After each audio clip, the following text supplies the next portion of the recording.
ইয়ে মানে ও গিন্নি, গিন্নি, গিন্নি গো, একটু শান্ত হ, একটু কথাটা শোনো। না না, আমি আর কিচ্ছু শুনবো না। এক সপ্তাহ সময় দিচ্ছি, তার মধ্যে মহারানীর মতো ওই সীতাহার আমার চাই চাই চাই। আহা, কিন্তু গিন্নি ওটার যে অনেক দাম, আমার কি আর মহারাজের মতো অত টাকা আছে বলো? এই শোনো, তোমার কি আছে আর কি নেই তা আমার খুব ভালো করে জানা আছে, বুঝলে? কিন্তু গিন্নি, একটা কথা কান খুলে শুনে রাখো, এবারে যদি তুমি ওই সীতাহার আমাকে গড়িয়ে না দাও, আমি তাহলে চিরদিনের মতো বাপের বাড়ি চলে যাব। এই আমি বলে দিলাম।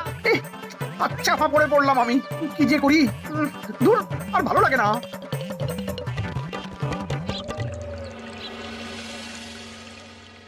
আজকে তোমাদের সকলের কাছে আমার একটা প্রশ্ন আছে। বলুন মহারাজ। আচ্ছা, ধরো তোমরা যদি এ রাজ্যের লোক না হতে, অন্য কোনো রাজ্যের হতে, তাহলে তোমাদের কাছে কৃষ্ণনগর কেমন মনে হতো? মহারাজ, এক কথায় বলতে গেলে সমৃদ্ধ শক্তিশালী রাজ্য। বেশ, তা হঠাৎ এমন প্রশ্ন মহারাজ? আসলে বেশ কিছুদিন ধরেই আমি একটা কথা ভাবছিলাম। ঈশ্বরের দয়ায় আমাদের সবই আছে, তবু রাজ্যকে আরো শক্তিশালী ও অন্যান্য রাজ্যের সাথে সুসম্পর্ক বজায় রাখা একটা রাজধর্মে পড়ে। ঠিক বলেছে। ঠিক বলেছেন। বলি, তুমি কি এসব কথা কখনো ভাবো মন্ত্রী? হ্যাঁ মানে আগে রোজ না, কিন্তু কখনো সখনো বোধহয় ভেবেছিলাম। কবে শুনি? ইয়ে ওই তো কিছুদিন আগে, ওই সেদিন। এটা ঠিক কোন সেদিনের কথা বলছেন মন্ত্রী মশাই, যেদিন আকাশে ওই দুটো সূর্য উঠেছিল? তোমাকে সবকিছুতে ফোড়ন কাটতেই হবে না গোপাল, হ্যাঁ? কি আর করি বলুন, আপনার কষ্ট যে আর সহ্য হয় না। যাই হোক, মুদ্রা কথা হলো, এসব কথা মাথায় রেখে এখন আমাদের কিছু করা উচিত, কিন্তু কি করা উচিত সেটা আমি ঠিক বুঝতে পারছি না। এই একটা করে রসগোল্লা খাওয়ালে কেমন হয়? এই, তুমি থামবে? মহারাজ, আমার কাছে একটা উপায় আছে। 10 দিনের একটা মিলন মেলার আয়োজন করলে কেমন হয়? খুব বাজে হবে। একটা মেলা কত ঝামেলার কাজ সেটা বোঝো? একেই কত খরচ, তার উপর আবার অনেক লোক। মোটেই না, এটা তো দারুণ বুদ্ধি দিয়েছো গোপাল, এমন কিছুই তো চাইছিলাম। দূর, আর সবকিছুই আমার বিপক্ষে মনে হয়। দিনটাই খারাপ, আমি বরং চুপই থাকি। তাহলে সবাই শোনো, এক সপ্তাহ পর কৃষ্ণনগর এক বিরাট বড় মিলন মেলার আয়োজন করছে, আর তার জন্য লোকজনকে নিমন্ত্রণ করার কাজ দেখবে গোপাল। যথাজ্ঞা মহারাজ। আর মন্ত্রী, ভালো করে শুনে রাখো, মেলা প্রাঙ্গণ সাজানো, ঠিকঠাক নিরাপত্তা, এসব তোমার দায়িত্ব। আচ্ছা, কিন্তু বলছিলাম যে সবকিছু ভালো করে করতে গেলে খরচও তো। ওসব নিয়ে তোমাকে চিন্তা করতে হবে না, যত খরচই হোক আমাকে বলো, আমি দেব। আরে বাস, তো দারুণ ব্যাপার। এই ফাঁকে যদি কিছু আমারও লাভ হয়ে যায়, তাহলে গিন্নির গলার হাটটার কিছু একটা করতে পারবো। বেশ, তাহলে প্রত্যেকে নিজেদের কাজ শুরু করে দাও।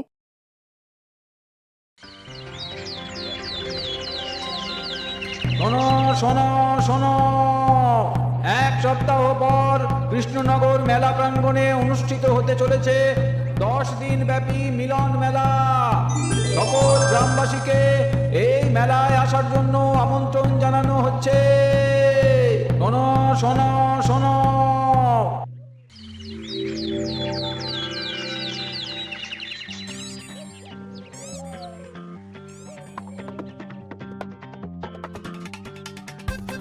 বাহ বাহ বাহ, ঠিক যেমনটা চেয়েছিলাম তেমনটাই হয়েছে। আর এসব কিছুর জন্য আমি গোপালকে ধন্যবাদ জানাতে চাই। কি যে বলেন মহারাজ, এই কৃষ্ণনগর তো আমার নিজেরই পরিবার। সেসব আমরা খুব ভালো করেই জানি গোপাল। আদিক্ষেতা একেবারে উতলে পড়ছে, এসব দেখে গা জ্বলিয়ে যায়। তোমার এই এত ভালো বুদ্ধি দেওয়ার জন্য আমি তোমাকে 50টি স্বর্ণমোহর উপহার দিতে চাই। এটা কি হলো? এরকম হলে কিন্তু আমি খেলবো না। কেন মন্ত্রী, তোমার আবার কি হলো? আমিও তো মেলার আয়োজন করেছি, তাহলে গোপাল একা কেন উপহার পাবে? সে তো মেলার জন্য অনেকেই কাজ করেছে, কিন্তু আসল বুদ্ধিটা তো দিয়েছে গোপালই। মন্ত্রী মশাইয়ের বোধহয় খুব হিংসা হচ্ছে। ঠিক আছে মহারাজ, আপনি বরং এই উপহার সকলের সাথে ভাগ করে দিন। না গো, কোনো ভাগ চাই না, তোমার উপহার তুমিই রাখো। যত সব। আমার কি এত খারাপ দিন এসেছে নাকি যে আমাকে গোপালের থেকে পুরস্কার নিতে হবে? অনেক হয়েছে। না না না, এবার আমাকেই কিছু ভাবতে হবে মনে হচ্ছে।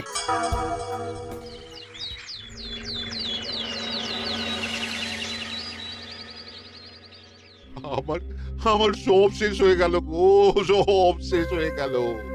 এবার এবার আমার কি হবে?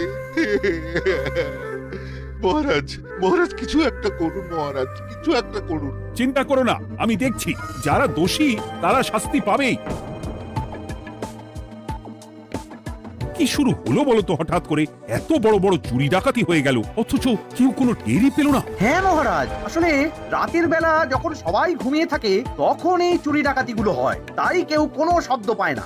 ভালো করে অনুসন্ধান করো, যে বা যারা এই কাজ করছে তাদের যত তাড়াতাড়ি সম্ভব ধরে ফেলতে হবে, নইলে তো আমাদের প্রজাদের অনেক ক্ষতি হয়ে যাচ্ছে। হ্যাঁ মহারাজ, আপনি কোনো চিন্তা করবেন না। কোথায় আনন্দ করে সব প্রজারা মেলা ঘুরবে তা নয়, আবার এই উটকো ঝামেলা। একটা কথা বলছি, কিছু মনে করবেন না। আসলে এই ঝামেলা কারণ হলো গোপাল। আমি ঠিক জানতাম কোনো না কোনো ভাবে আপনি আমাকে দোষ দেবেন। সত্যি তো, এসবের সাথে গোপালের কি সম্পর্ক? ওরই তো সম্পর্ক আছে মহারাজ। মেলা শুরু হলো আর তার সাথে চুরি ডাকাতিও। আর যদি গোপাল মেলার বুদ্ধিটা না দিত তাহলে রাজ্যে এত চুরি ডাকাতিও বাড়তো না। মানছি মন্ত্রী মশাই, মেলার বুদ্ধিটা আমার, কিন্তু মেলার নিরাপত্তা রক্ষা তো আপনার দায়িত্ব ছিল। যদি মেলা থেকেই এই ঝামেলা শুরু হয় তাহলে তো আপনার কাজেও ফাঁক আছে। মুখ সামলে কথা বলো গোপাল। তোমরা একটু থামবে? এখন নিজেদের মধ্যে ঝামেলা করার সময় নয়। সবাইকে একসাথে কাজ করে আসল চোর ডাকাতদের ধরতে হবে, তারপর বোঝা যাবে কার দোষ ছিল আর কার নয়। আগে মহারাজ।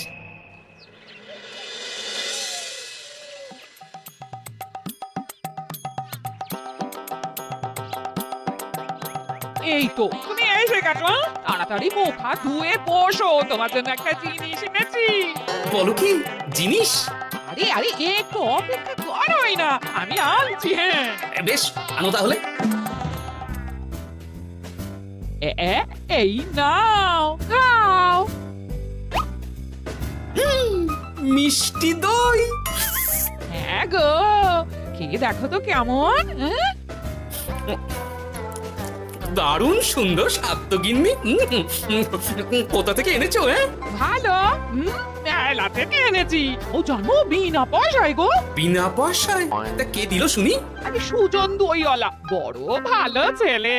শুধু আজ নয়, ও রোজই মানুষকে ভালোবেসে না বিনা পয়সায় দই খাওয়ায়। হ্যাঁ বাবা, বেশ অবাক করা কাণ্ড। আসলে সুজনের দেশের বাড়িতে অনেক জমি জমা, গরু মোষ আছে। ও তাই বলে ওর টাকা পয়সার নাকি কোনো দরকার নেই, তাই ও বিনা পয়সায় খাওয়ায়। হ্যাঁ বুঝলাম। বাবা, খুব ঘুম পাচ্ছে এখন। গিন্নি শোনো না, আমি বরং একটা ঘুম দিই এখন, বুঝলে? তুমি বরং বিকেলে আমায় একটু ডেকে দিও, ওর কাজ আছে। আচ্ছা বেশ। তোমাদের জন্য সেটাই ভালো, কারণ এমনিতেই মহারাজ চোর ডাকাত ধরার জন্য প্রহরীর ব্যবস্থা করছে পুরো রাজ্যে। না না না, সে নিয়ে আপনি চিন্তা করবেন না।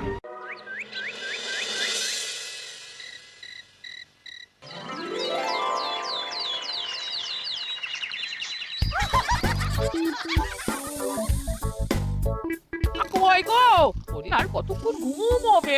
সকাল তো হয়ে গেল। সে কি গিন্নি, সকাল? তোমাকে যে আমি কতবার বললাম আমাকে বিকেলে ডেকে দেবে।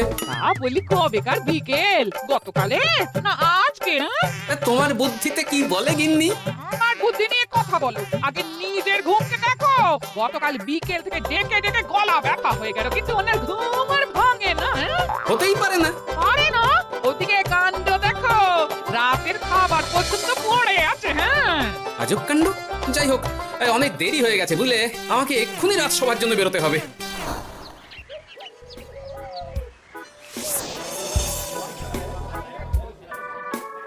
বাবা, এত ভিড় কি আছে এখানে? একটু কাছে গিয়ে দেখি তো। সত্যি সত্যি ভাই সুজন, তোমার হাতে জাদু আছে। এত সুন্দর মিষ্টি দই, এ স্বাদ ভোলার নয় ভাই। আচ্ছা, তাহলে এই হলো সুজন দইওয়ালা। ভালো মিষ্টি দই আছে, নেবে নাকি গো? পয়সা লাগবে না। জানি তো, সত্যি দারুণ স্বাদ এই দইয়ের। আমি খেয়েছি তো, তবে আজ নেব না গো, কাল এসে নিয়ে যাবো। আচ্ছা আচ্ছা আচ্ছা।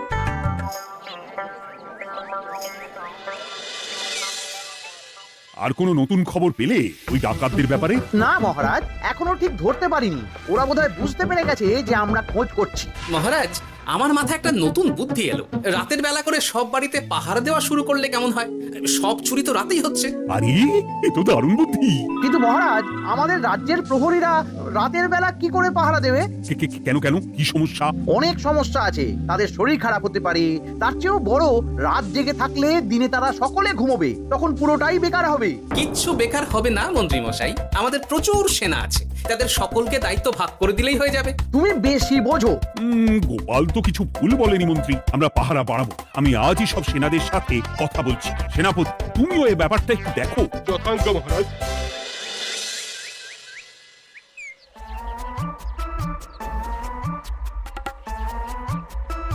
চোর ডাকাতদের ধরার জন্য যদি একটা সূত্রের হদিশ পাওয়া যায় তাহলেই কেল্লা ফতে, কিন্তু সেটাই পাওয়া যাচ্ছে না বলেই এত সময় লাগছে।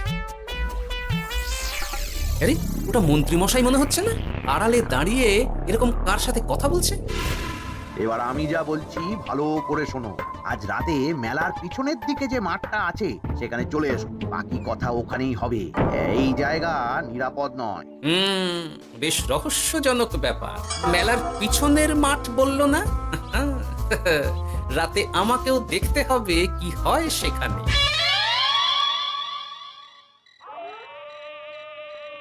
উফ, কি মশা রে বাবা, কখন থেকে দাঁড়িয়ে আছি, মন্ত্রী মশাইয়ের পাত্তা নেই কেন? ওই তো চলে এসেছে। এই যে আমার সোনার হাতটা কই? হ্যাঁ, ওই বই করে বলেছিলাম আমার ওটা চাই। আগে কি আর বলি বলুন তো, ওই হারটা আমাদের দলের প্রধানের খুব পছন্দ হয়ে গেছে, তাই কোনোভাবেই ওটা দিতে পারলাম না। কি এত বড় সাহস? আমার বলার পরেও তুমি এরকম করলে? বড় ভুল হয়ে গেছে মন্ত্রী মশাই, এবারের মতন ক্ষমা করে দিন, আর হবে না, এই কথা দিচ্ছি। তোমাদের জন্য সেটাই ভালো, কারণ এমনিতেই মহারাজ চোর ডাকাত ধরার জন্য প্রহরীর ব্যবস্থা করছে পুরো রাজ্যে। না না না, সে নিয়ে আপনি চিন্তা করবেন না, আমাদের ধরা পড়ার কোনো সুযোগই নেই, কারণ যে পরিমাণ ওষুধ আমি আমার দইতে মিশিয়ে দিই সেটা একবার যে খাবে মরার মতন ঘুমোবে। বাহ বাবা, সে তো খুব ভালো। করো করো। তার কোনো নতুন খবর পেলে? মেলা তো শেষের দিকে। হ্যাঁ পেয়েছি, পাশের গ্রামে বলরাম নামে এক বড় মহাজন আছে, পরশু তার মেয়ের বিশাল ধুমধাম করে বিয়ে। শেষ একটা বড় দান মারতে পারলেই আপনার আমার দুজনেরই শান্তি।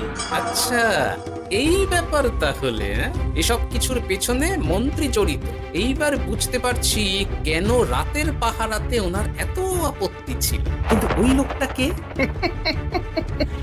ঠিক আছে, এখন যাও, একটু সাবধানে কাজ করো আর আমার পাওনাটা ঠিকঠাক দিও, কেমন? সে কি সুজন দইওয়ালা? এবার আমার কাছে পুরো ব্যাপারটা পরিষ্কার হয়ে গেছে। না, কালই মহারাজকে সব জানাতে হবে, আর এদের হাতে নাতে ধরার জন্য একটা উপায় ভাবতে হবে।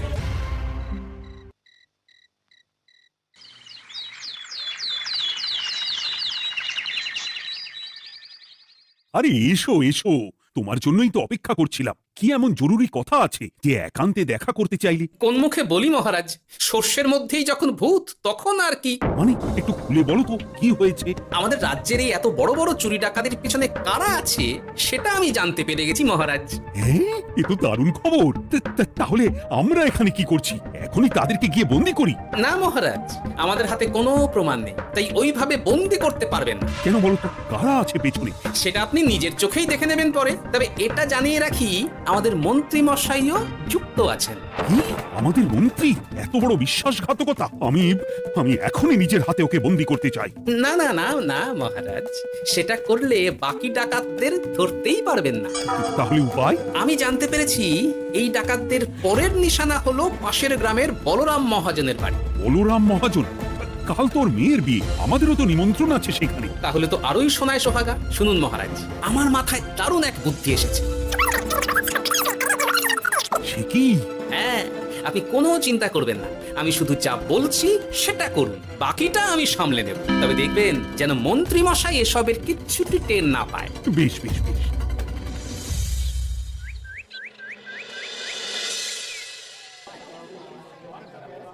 আর তো কিছুক্ষণ, এরপরেই তো সন্ধে নামবে।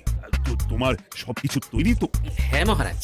আরে মহারাজ আর গোপাল কানে কানে এত কি কথা বলছে, আমাকেও জানতে হবে সেটা। ওই যে আসছে মরকটটা, আমার আর ওকে এক মুহূর্ত সহ্য হচ্ছে না। মনে হচ্ছে গুদুম গুদুম করে ওর মাথায় কাঁটটা মারি। শান্ত হন মহারাজ, দয়া করে শান্ত হন আর একটুখানি, তারপর আপনি মন্ত্রী মশাইয়ের সাথে যা ইচ্ছে করবেন। ওর আমি বরং অন্যদিকে যাই, মুখ দেখলেই আমার মাথাটা গরম হয়ে যাচ্ছে। সেই ভালো। কি হলো ব্যাপারটা? যাই হোক, আর তো কিছুক্ষণ, তারপর আমার বিশাল লাভ হবে। বরং ততক্ষণ আমি পেট পুজো করি। এই, যা যা দামি জিনিস আছে সব দিয়ে দে। এই তো খেলা শুরু।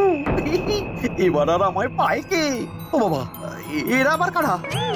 সত্যি গোপাল দারুণ চাল চেলেছে। এই তোমরা এখানে কি করতে এসেছো? কেন তোমরা যা করতে এসেছো? ডাকাতি?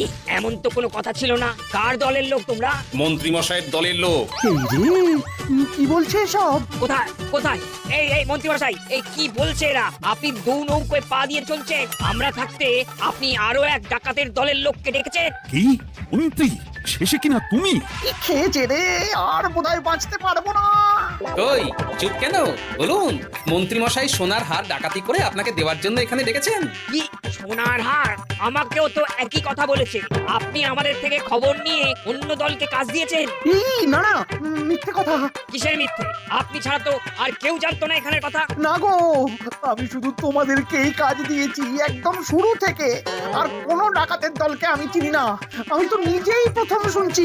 মন্ত্রী, লজ্জা করে না তোমার? তুমি আমার প্রজাদের এইভাবে ঠকাচ্ছিলে।